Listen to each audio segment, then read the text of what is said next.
Hello मेरे प्यारे बच्चों, क्या हाल चाल। बढ़िया साहब। उम्मीद है मेरे प्यारे रसगुल्ले एकदम मजे में होंगे और तैयारी भी जबरदस्त चल रही होगी।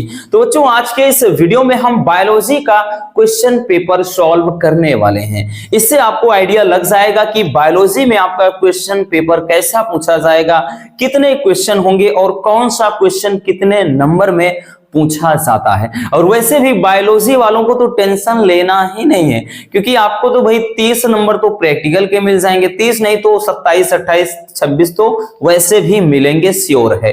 ठीक। और बाकी 70 में से बच्चों जो क्वेश्चन पेपर 70 नंबर का आएगा उसमें बहुत ज्यादा टेंशन नहीं लेना, क्योंकि इसमें जो क्वेश्चन होते हैं ना, बस बार बार रिपीटेड क्वेश्चन पूछा जाता है। इतने ज्यादा सेट बनते हैं। और देगा क्या भाई, फिजिक्स और केमिस्ट्री की तरह तो इसमें थ्योरी या न्यूमेरिकल या टेक्निकल ऐसा कोई क्वेश्चन तो देगा नहीं, है ना, कि डेरिवेशन दे देगा, ये देगा नहीं। इसमें तो जो क्वेश्चन है वो श्योर होते हैं, इसलिए आपको टेंशन बिल्कुल नहीं लेना है। तो चलिए देख लेते हैं आपका क्वेश्चन पेपर कैसा होगा।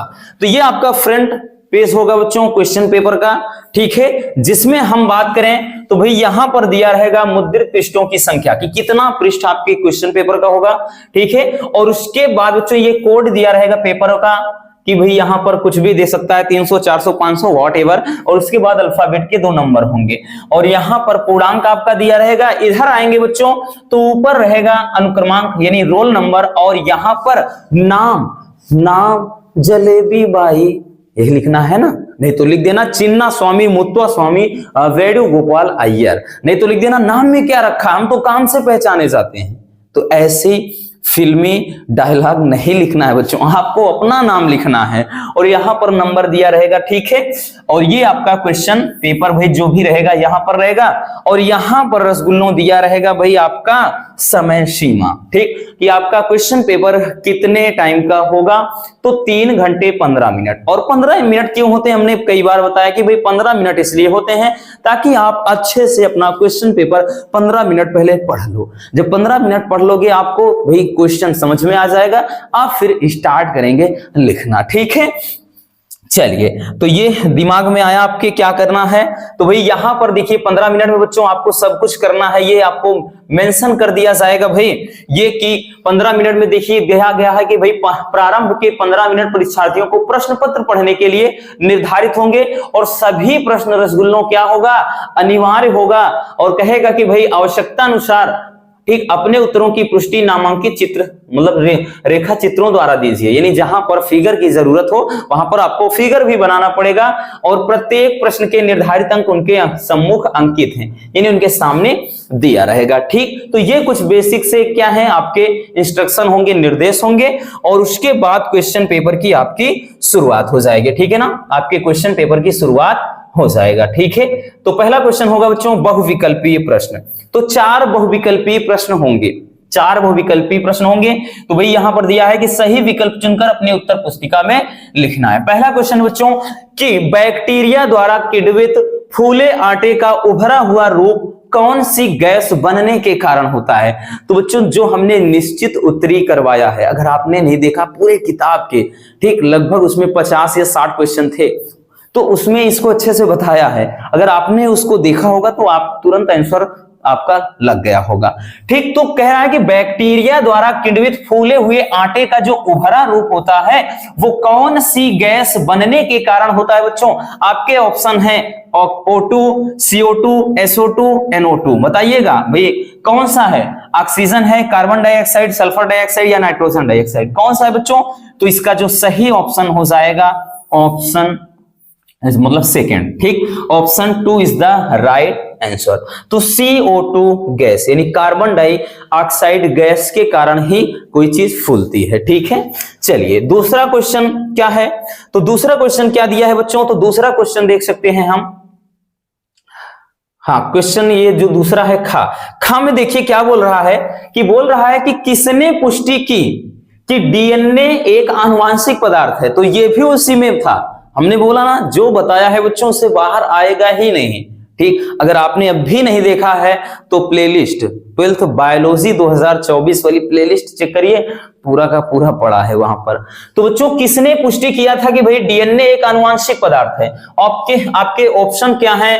ठीक, मैथ्यू मेसेल्सन व फ्रैंकलिन स्टाल, दूसरा अल्फ्रेड हर्शे व मार्था चेस, या फिर कह रहा है कि बीडल एवं टेटम, या फिर वाटसन एवं क्रिक। तो कौन सा ऑप्शन होगा बताइएगा बच्चों, कौन सा विकल्प सही होगा? तो इसका राइट आंसर क्या हो जाएगा? अल्फ्रेड हर्शे व चेस। ठीक, हमने बताया था कि हर्शे व चेस नामक वैज्ञानिक ने यह प्रूव किया था कि डीएनए क्या है, एक आनुवांशिक पदार्थ है। तो इसका विकल्प जो हो जाएगा वो भी दूसरा ही हो जाएगा। लेकिन बच्चों अगर यहां पर भाई कभी कभार ये क्वेश्चन होता है कि वाटसन और क्रिक ने फिर क्या किया था, तो वाटसन और क्रिक इन्होंने क्या किया था बच्चों? तो इन्होंने डीएनए की द्विकुंडलित संरचना को प्रूव किया था। डीएनए की द्विकुंडलित संरचना को, ठीक है ना, द्विकुंडलित संरचना को बनाया था किसने? वाटसन और क्रिक ने। तो वाटसन और क्रिक ने डीएनए की द्विकुंडलित संरचना के बारे में बताया था, और हर्शे व चेस नामक वैज्ञानिक ने यह प्रूव किया था कि डीएनए एक आनुवांशिक पदार्थ है। बात समझ में आई? चलिए अब देखते हैं नेक्स्ट क्वेश्चन को हम। तो बहुत ज्यादा डिफिकल्ट नहीं होता है बच्चों, पेपर आपका एकदम आसान आएगा, बस एकदम मक्खन की तरह। ठीक, क्वेश्चन है गा। क्वेश्चन गा कह रहा है कि घास परिवार में बच्चों कह रहा है कि बीज पत्र को क्या कहते हैं? तो घास वाले परिवार में बीज पत्र को क्या कहते हैं? प्रशल्क, ये प्रशल्क लिखा है। ठीक, कह रहा है कि प्रशल्क कहते हैं या फिर प्रांकुरचोल कहते हैं, या परिभ्रूण कोश कहते हैं, या प्रसुप्ति कहते हैं। तो बच्चों घास परिवार में जो बीज पत्र है उसका नाम है प्रशल्क, उसे क्या कहते हैं? प्रशल्क। यानी ऑप्शन ए इज द, मतलब option 1 is the right answer. ठीक है, चलिए अब उसके बाद चौथा क्वेश्चन है, कह रहा है कि क्रोमोसोमीय, ठीक है, अर्थात गुणसूत्री विकार का उदाहरण कौन सा है? ठीक, इसको थोड़ा ऊपर कर देते हैं। चलिए, कह रहा है कि क्रोमोसोमी यानी गुणसूत्री विकार बोले तो दोष या रोग का उदाहरण कौन सा है? आपके ऑप्शन हैं टर्नर सिंड्रोम, हीमोफीलिया, वर्णांधता, या फिर कह रहा है कि फेनिलकीटोनुरिया। ठीक, तो इसमें कौन सा हो जाएगा बताइएगा आप लोग, कौन सा सही होगा बच्चों? तो क्रोमोसोमी यानी गुणसूत्री विकार कौन सा है? तो ये है बच्चों आपका ऑप्शन ए, टर्नर सिंड्रोम। ठीक, option A is the right answer. अगर हम बात करें तो बच्चों ये जो हीमोफीलिया और वर्णांधता है ना, ये जेनेटिक डिसऑर्डर है, आनुवांशिक रोग हैं, है ना, जिनको हम बोलते हैं लिंग संलग्न रोग हैं। आपने पढ़ा होगा कि ये एक्स संलग्न वाई संलग्न वाला जो है, तो उसमें ये लिंग संलग्न रोग होते हैं। ठीक, जबकि ये Turner syndrome, down syndrome, Klinefelter syndrome सबके सब बच्चों गुणसूत्री हैं। ठीक, गुणसूत्री में कौन कौन आता है? तो टर्नर सिंड्रोम, याद रखना, टर्नर सिंड्रोम। ठीक, और उसके बाद बच्चों डाउन सिंड्रोम, ठीक, Turner syndrome, down syndrome, Klinefelter syndrome. तो ये सबके सब क्या हैं? गुणसूत्री विकार वाले हैं बच्चों। ठीक, ये सबके सब गुणसूत्री विकार वाले दोष हैं। ठीक है, कभी कभार इनमें गुणसूत्रों की संख्या भी पूछ लेता है। ठीक है, इसलिए इसको अच्छे से समझ लेना। चलिए, हो गया। अब हम देखते हैं नेक्स्ट क्वेश्चन को। जो अगला क्वेश्चन था वो क्या पूछा गया था? अब बच्चों यहां से शुरुआत हो जाती है निश्चित उत्तरीय प्रश्न की। अब निश्चित उत्तरीय में होता क्या है? तो निश्चित उत्तरीय में आपको बहुत ज्यादा लिखना नहीं होता। निश्चित उत्तरीय में बस तुरंत फटाक से आंसर दे दीजिए, यानी उसमें आपको लिखना नहीं होता है विशेष, बस थोड़ा सा ही। ठीक, तो प्रत्येक क्वेश्चन आपका एक एक नंबर का, देख सकते हैं भाई, एक एक या आधा आधा मिलकर एक नंबर का है। तो यहां पर ये सारे के सारे क्वेश्चन जो निश्चित उत्तरीय प्रश्न होंगे, इनकी जो नंबर्स होगी यानी संख्या होगी बच्चों, वो आपके 5 क्वेश्चन होंगे। यानी 5 क्वेश्चन 1 नंबर वाले ये निश्चित उत्तरीय, और बाकी बच्चों 4 तो आपके बहुविकल्पी। तो 5 4 9 नंबर तो आपको फ्री में ऐसे ही मिल रहे हैं, क्योंकि ये बहुत सिंपल क्वेश्चन होते हैं। जैसे पहला है कि भाई कह रहा है कि स्त्री केसर यानी जायांग का क्या करना है, नामांकित चित्र बनाना है। तो भाई स्त्री केसर का आपको नामांकित चित्र बनाना है, ठीक। और इसमें है नहीं बच्चों, बहुत डिफिकल्ट है, ठीक। ये जो आपका फिगर इस टाइप का होता है, ठीक, यही आपको बना देना है बस ऐसे, ठीक, यूं वाला, ऐसे वाला, ठीक है ना, स्ट्रक्चर बना देना है। और भाई हमें पता है यहां पे ऐसे, यही जो होता है। और उसके बाद बच्चों ये ऊपर, ठीक, वर्तिका, और एक होता है पराग नलिका, ठीक। तो बस यही होता है, ऐसे बस फिगर बना देना है भाई आपको, ठीक है ना। आपको क्या करना है, इस टाइप का आपको फिगर बना देना है। तो ये पूरा का पूरा बच्चों ये स्त्री केसर, क्योंकि इसको क्या बोलते हैं, तो भाई ये क्या होता है आपका वर्तिकाग्र, ठीक, ये वर्तिकाग्र होता है बच्चों, वर्तिकाग्र होता है, ठीक, ये होता है वर्तिका, इसको क्या बोलते हैं, वर्तिका। और नीचे वाला फूला हुआ भाग इसको बोलते हैं अंडाशय। क्या कहते हैं बच्चों, अंडाशय कहते हैं। और अंडाशय के भाई नीचे अगर हम बात करें तो ये अंदर वाला जो बीजांड होता है उसी के अंदर बीज होते हैं। तो हमें कह रहा है कि भाई ये केवल स्त्री केसर जायांग का बनाना है, तो इतना ही पार्ट लिखना है, ये नहीं लिखना है, क्योंकि नीचे तो आपका जो होता है भाई इसको पुष्पासन कहते हैं, फिर इसमें मतलब दलपुंज निकलते हैं, तो उसको नहीं देखना। तो यहां से ये जो पूरा पार्ट है, ऊपर वाला ही पार्ट क्या होता है, ये जायांग का होता है, बोले तो स्त्री केसर का, ठीक। तो ये बस इतना सा खींच देना है, 1 नंबर मिल गया आपको, ठीक। आपका फिगर भी पूछा जाता है। दूसरा है कि नाइट्रोजन स्थिरीकरण, मतलब स्थिरीकरण करने वाले 2 सूक्ष्म जीवों के नाम लिखिए। यानी कह रहा है कि भाई उन जीवों के नाम लिखना है जो नाइट्रोजन की मात्रा को बनाए रखने हैं। तो इनमें हम बता देते हैं बच्चों, कुछ जीव आपके प्रमुख हैं, लिखा देते हैं। जैसे एक है राइजोबियम, राइजोबियम हो गया बच्चों, ठीक। राइजोबियम के अलावा नॉस्टाक, नास्टाक हो गया बच्चों। उसके अलावा एनाबीना, एनाबीना हो गया, ठीक। और एक और हो जाता है माइकोराइजा, माइकोराइजा। तो बहुत सारे नाम हैं, ठीक। यहां बस एक नाम के बारे में पूछा है, भाई हमने तो कई लिखा दिया कि क्या हो गया, राइजोबियम हो गया, नास्टॉक हो गया, एनाबीना हो गया, माइकोराइजा।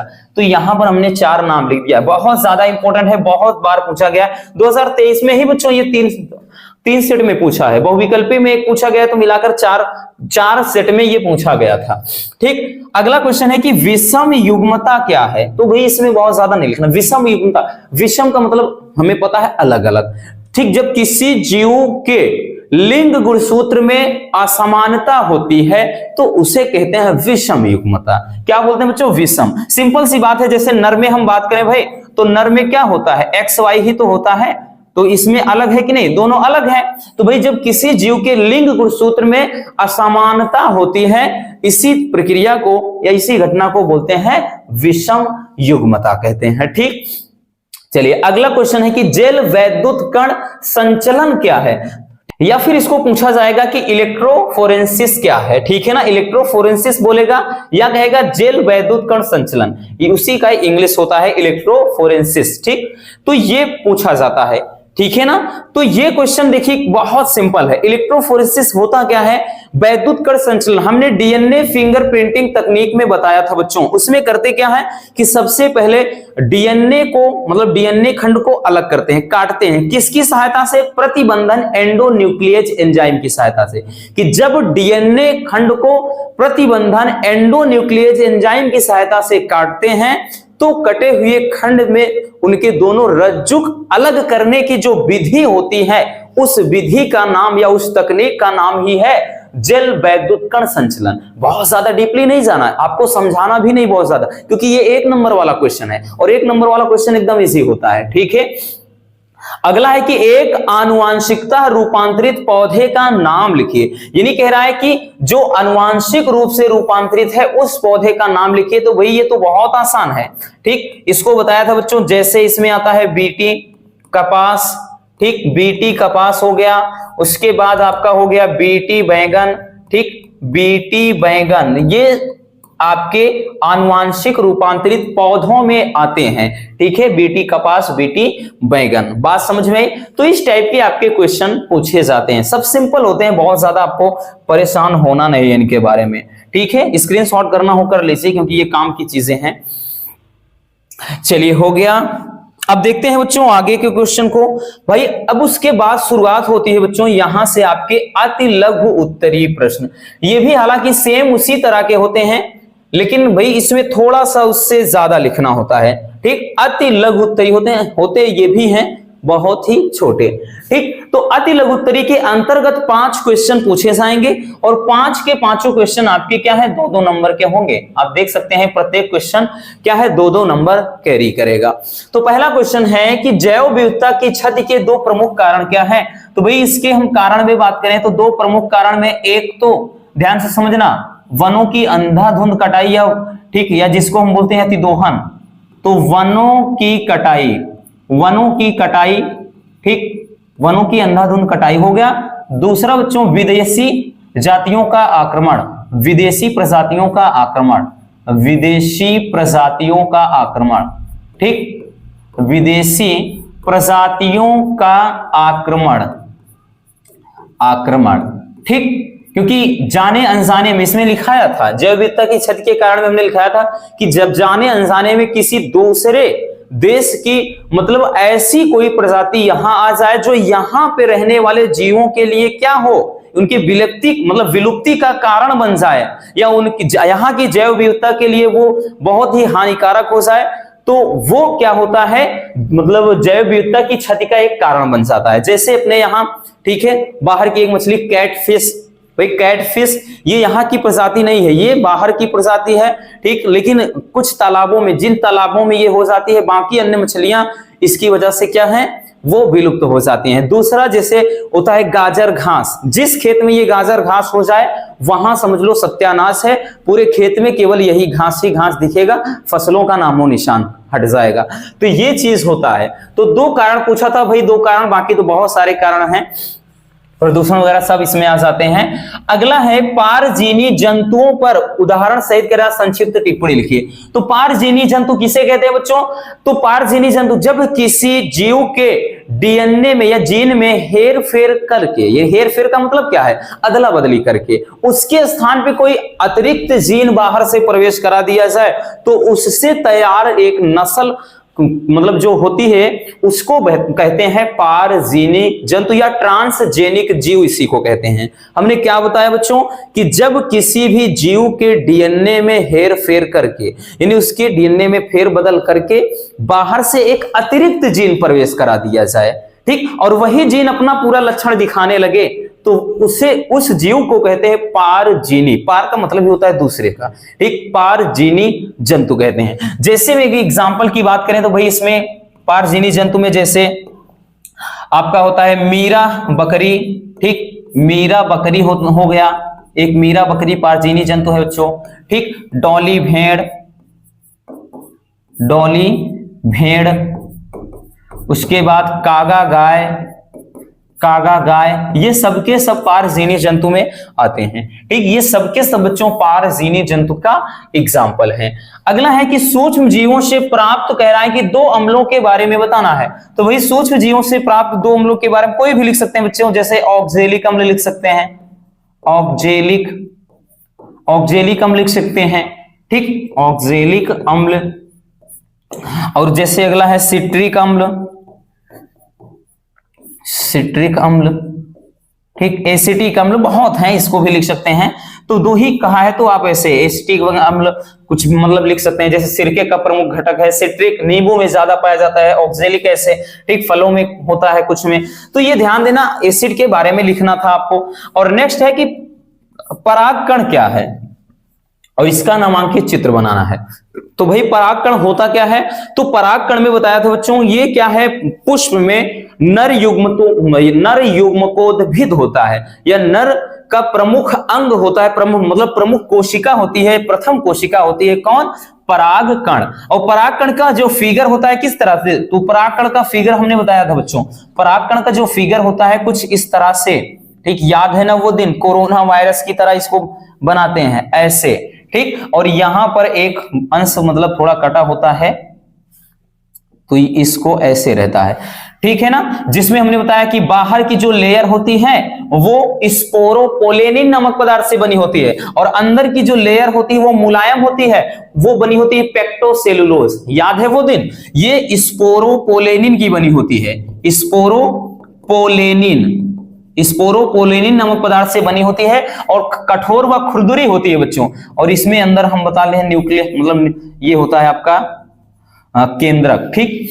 उसके बाद जो अंदर की लेयर होती है उसको वो बनी होती है पेक्टोसेलुलोज। किसकी बनी होती है बच्चों? पेक्टोसेलुलोज। तो पेक्टोसेलुलोज की बनी होती है। तो यही फिगर हो जाता है परागकण का, ठीक है। ये इसका चित्र बनाना था आपको, बहुत ज्यादा डिटेल्स में नहीं लिखना था। और अगला है कि अनुलेखन इकाई के मुख्य भागों के नाम लिखिएगा। तो अनुलेखन इकाई के बात करें बच्चों, प्रमुख 3 भाग होते हैं, ठीक है ना। अनुलेखन इकाई के प्रमुख 3 भाग होते हैं। पहला होता है आरंभन, ठीक, क्या होता है बच्चों? आरंभन। पहला होता है आरंभन, दूसरा होता है दीर्घीकरण, ठीक, दीर्घीकरण। तीसरा होता है बच्चों समापन। तो ये 3 प्रमुख भाग होते हैं, आरंभन, दीर्घीकरण और समापन। ये अनुलेखन इकाई के 3 प्रमुख भाग होते हैं। तो देख सकते हैं बहुत ही प्यारे क्वेश्चन थे, बहुत ज्यादा डिफिकल्ट नहीं है, पूरा का पूरा छाप कर आओगे कोई दिक्कत नहीं है। वैसे भी हर एक टॉपिक को हमने पढ़ा दिया है, ठीक है। बाकी जो बचा कुचा है बच्चों, लॉन्ग वाला क्वेश्चन बचा है, ठीक, उसको जल्द ही लाएंगे। चलिए अब हम देख लेते हैं, थोड़ा स्क्रीनशॉट कर लीजिए क्योंकि काम की चीज है, बोला ना, क्योंकि बच्चों इसमें सारे क्वेश्चन रिपीट होते रहते हैं। चलिए अगला क्वेश्चन जो होगा बच्चों, अब देखिए यहां से तो भाई क्वेश्चन लॉन्ग क्वेश्चन की शुरुआत होगी, लघु उत्तरी। और लघु उत्तरी का भाई ये ध्यान से समझना, जो लघु उत्तरी होंगे 3 नंबर वाले क्वेश्चन यही ज्यादा पूछे जाएंगे। ये बच्चों आपके लगभग 12 क्वेश्चन होते हैं, शायद 12 3 36, तो 36 नंबर आपके 3 नंबर वाले क्वेश्चन होंगे। तो 3 नंबर वाले क्वेश्चन ही ज्यादा भरे होते हैं, ठीक। तो ये लघु उत्तरी प्रश्न होगा और प्रत्येक क्वेश्चन देख सकते हैं ये कितना 3-3 नंबर का होगा।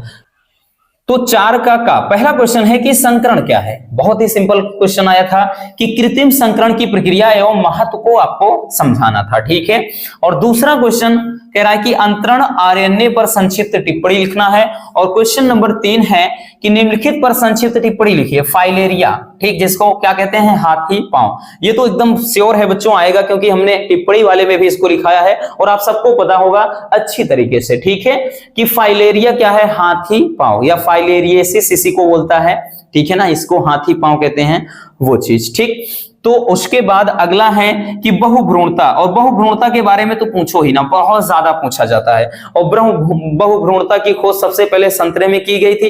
किसने किया था? कमेंट करके जरूर बताइएगा अगर आपने भाई उस वीडियो को देखा होगा, क्योंकि इसके बारे में तो 3 से 4 बार वीडियो बना चुके हैं। और आपको अगर पता होगा बहुभ्रूणता की खोज सर्वप्रथम किसने किया था, संतरे में किया था, ये तो बता दे रहे हैं, किसने किया था आपको कमेंट करके बताना है, ठीक। बहुभ्रूणता वही चीज ना कि जब किसी में प्रायः कोई भी फल होता है उसमें एक भ्रूण होते हैं, लेकिन जब एक से अधिक हो जाएं तो बहुभ्रूणता हो जाता है, जैसे संतरे में, ठीक। तो सबसे पहले संतरे में ही खोजा गया था, किसने खोजा था जरूर कमेंट करिएगा।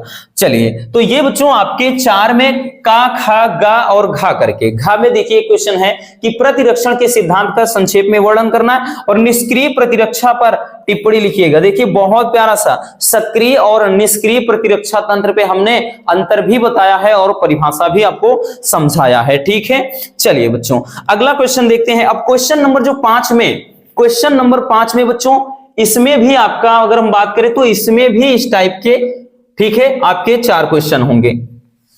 4 क्वेश्चन मतलब 4 वाले में और 4 क्वेश्चन 5 वाले में और 6 में भी 4 क्वेश्चन, इस तरह 4 तिहाई 12, ठीक है ना, 4-4 क्वेश्चन करके बच्चों 12 क्वेश्चन आपके 3 नंबर वाले ही पूछे जाएंगे। तो यहां पर देख सकते हैं 5 के का कह रहा है कि 2 उपयुक्त उदाहरणों की सहायता से कायिक प्रवर्धन, हालांकि बच्चों हम ये पौधों में जो जनन है, पहला चैप्टर जनन उससे कट गया है, ठीक है, ठीक। जो कायिक जनन, कायिक प्रवर्धन ये नहीं आएगा इसके स्थान, क्योंकि बायोलॉजी में भी हम अब की बार काफी बदलाव हुआ है, ठीक।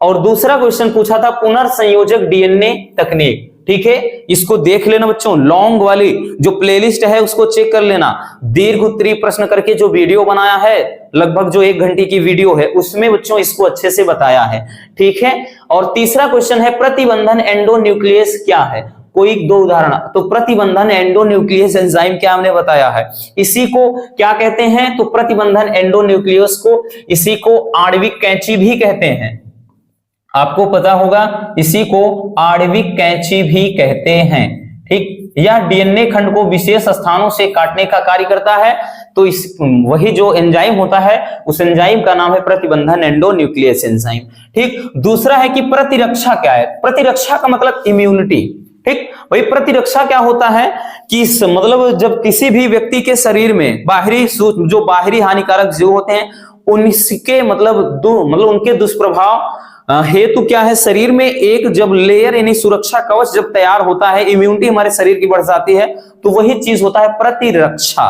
प्रतिरक्षा में 2 प्रकार की प्रतिरक्षा होती है, एक जन्मजात प्रतिरक्षा और उपार्जित प्रतिरक्षा। देखिए यहां दोनों को पूछा है कि जन्मजात प्रतिरक्षा और उपार्जित प्रतिरक्षा के बीच अंतर, क्योंकि बच्चों प्रतिरक्षा 2 प्रकार की, एक तो जन्म से ही रहती है, जैसे लार हो गया, है ना, वे लार हो गया, आंसू हो गए, तो ये जन्मजात वाले होते हैं, ठीक, मतलब ये जन्मजात यानी जन्म से।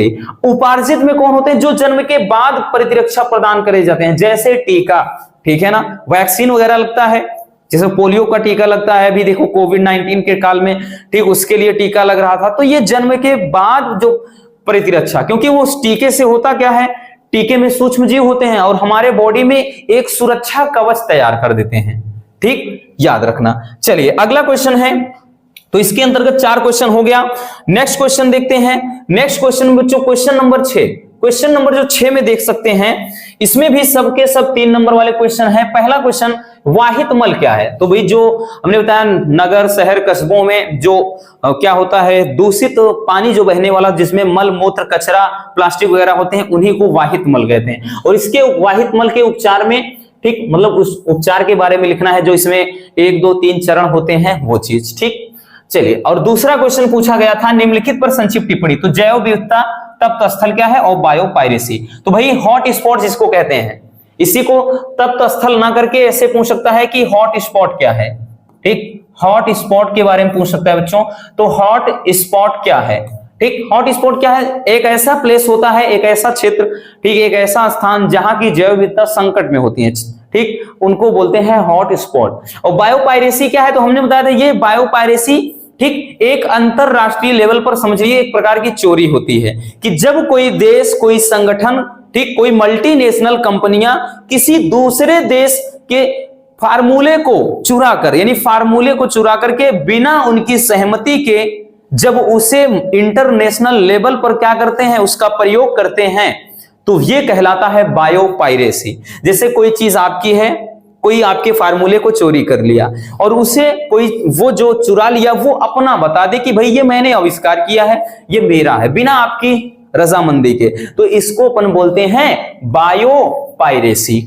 तो देख सकते हैं कितना सिंपल क्वेश्चन था। अगला है द्वि निषेचन, वाह भाई इसको भी दे दिया है, दोहरा निषेचन या द्वि निषेचन, तो इसको तो कम से कम 4 से 5 बार बताया होगा, ठीक, टिप्पणी में भी है। अगला है क्लोनिंग संवाहक क्या है, क्लोनिंग संवाहक की विशेषताओं का संक्षेप में मतलब इसकी व्याख्या करना है, ठीक है, तो ये क्वेश्चन भी पूछा गया था। चलिए, तो ये क्वेश्चन आपके बच्चों सारे क्वेश्चन 3 नंबर वाले 12 क्वेश्चन इस टाइप के पूछे जाएंगे। अब आएगा आपका विस्तृत उत्तरी, तो 7 8 9 इन तीनों में आपके लॉन्ग क्वेश्चन होगा, विस्तृत उत्तरी सारे के सारे क्वेश्चन 5 नंबर वाले। तो पहला है लिंग सहलग्न वंशागति से आप क्या समझते हैं, देखिए पूछ लिया है, ठीक, लिंग सहलग्न वंशागत, तो लॉन्ग वाले वीडियो में इसको बताया है बच्चों।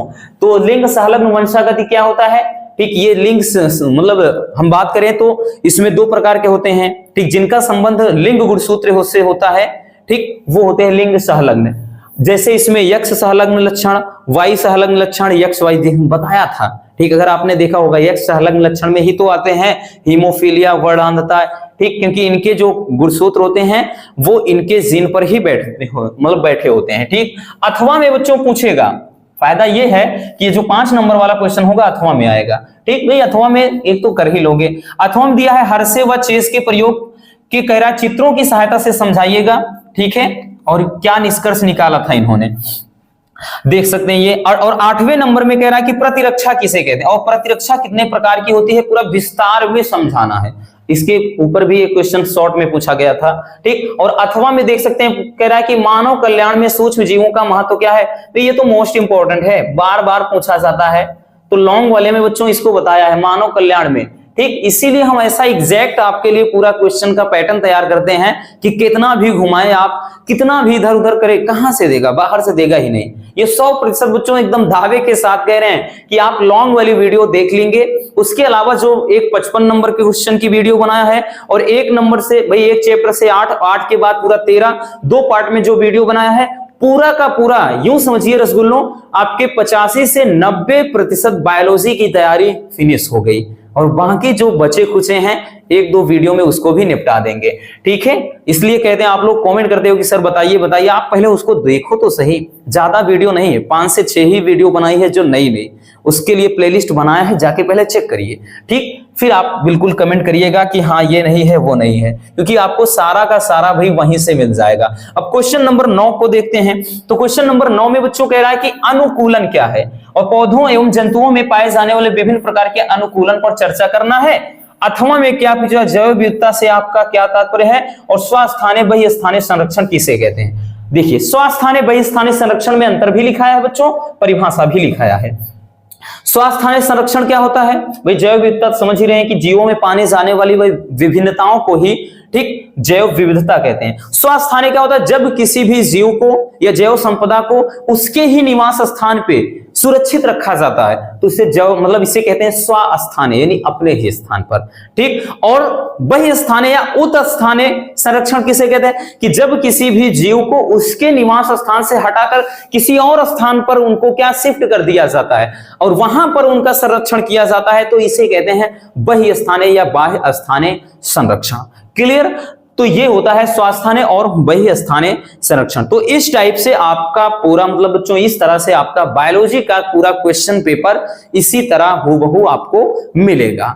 उम्मीद है कि इससे आपको काफी ज्यादा मदद मिली होगी कि भाई क्वेश्चन पेपर किस तरह से पूछा जाएगा। तो मिलते हैं किसी और ऐसे शानदार वीडियो के साथ। अगर वीडियो पसंद आई हो तो प्यार से एक लाइक जरूर कर देना और नए हैं तो चैनल को सब्सक्राइब जरूर कर लीजिए। Love you, bye bye, take care. और हाँ, एक प्यारा सा कमेंट करना बिल्कुल मत भूलिएगा।